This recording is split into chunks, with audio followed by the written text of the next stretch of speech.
Je me demande what's going on au Brésil. Qu'est-ce qui se passe au Brésil en 2019 Et en fait, moi je voulais te répondre en commençant par hier en fait. Et pas au Brésil mais en France.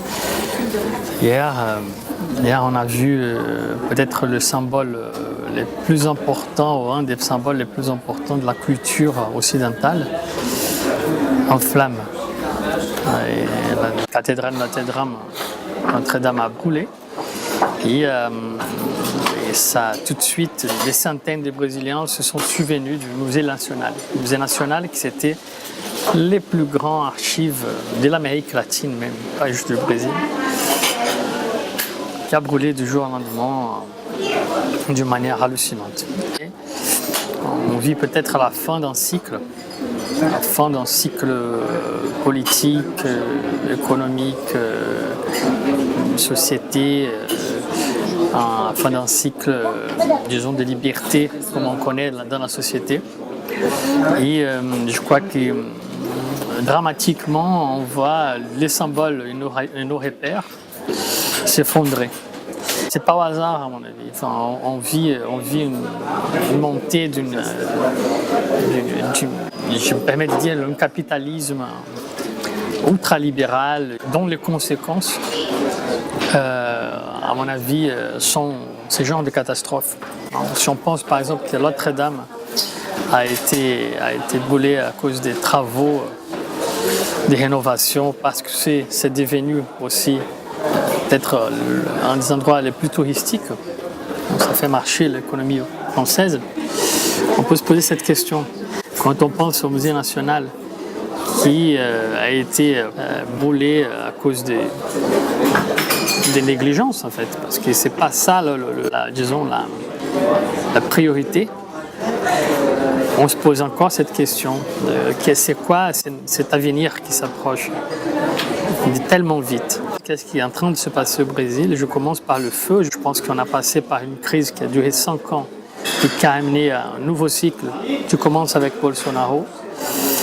Et ces feux de Notre-Dame, finalement, il montre que le Brésil, il est juste un exemple en fait. C'est-à-dire que quelque chose est en train de se passer ici aussi. Quand on pense aux Gilets jaunes, on pense directement en 2013 au Brésil. Il y a plusieurs parallèles qui s'enchaînent dernièrement. La dérive autoritaire du gouvernement Macron, qui est un gouvernement qui a été démocratiquement élu, apparemment libéral et tout, mais on a vu ça depuis le Temer. Et donc moi je pense que ce qui se passe au Brésil, c'est un désenchantement. Je vais profiter d'un mot que j'utilise dans ces films que j'ai fait, et à mon avis c'est un désenchantement dans plusieurs couches différentes, un désenchantement de la politique, c'est-à-dire les gens ils votent pas par sympathie à quelqu'un ou par sympathie ou par conviction politique avec un leader ou avec un programme, un parti. Elle vote basée sur sa colère en fait, sur leur colère, ces gens-là, de vivre dans une situation de crise absolue, et surtout, à mon avis, plus que des crises, une situation de perdition. Quand je dis perdition, je pense que c'est l'acte de perdre le repère, perdre les racines culturelles. Là, je reviens à Notre-Dame. Perdre le sens de la vie, le goût de la vie. Quand on rencontre les gens et on se pose des questions, moi je fais souvent ça dans les manifestations qui ont lieu ici, ça sort beaucoup ça. La dernière chose qu'on perd, c'est l'horizon. C'est-à-dire, on n'arrive pas à voir aujourd'hui, en plus avec toute la crise écologique, un avenir désirable, un avenir où on sera mieux qu'aujourd'hui en fait. Toutes les projections sont négatives. Voilà, les gens se retrouvent dans cette situation. Je pense que la situation politique qu'on vit, que ce soit en France, que ce soit au Brésil, amène ça, au Brésil, je pense que le Bolsonaro était élu pour ça aussi, parce qu'il y avait un ras-le-bol, il y avait une haine même, une colère qui était alimentée là par des médias, par plusieurs, qu'on pourrait passer une journée entière à expliquer, à penser, à réfléchir. Mais cette haine a gagné une voix. Ces voix ont élu Bolsonaro, que c'est quelqu'un qui ne représente pas un avenir. C'est quelqu'un qui représente le feu. C'est quelqu'un qui représente la destruction. Les paroles de Bolsonaro, le programme de Bolsonaro, c'est un programme de destruction.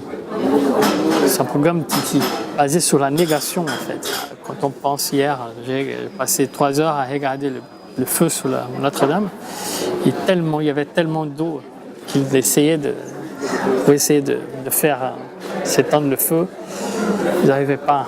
C'était comme si quelque chose ça devait arriver. Enfin, c'était vraiment étonnant. Tous les gens qui étaient autour disaient mais c'est pas possible, on peut pas jeter de l'eau par-dessus et tout. Et du coup, à mon avis, c'est ça. On approche une fin de quelque chose, une fin d'un monde et aussi le début d'un nouveau monde.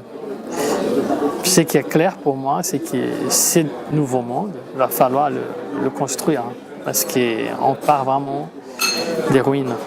Il va falloir rebâtir sur les ruínas, à mon avis.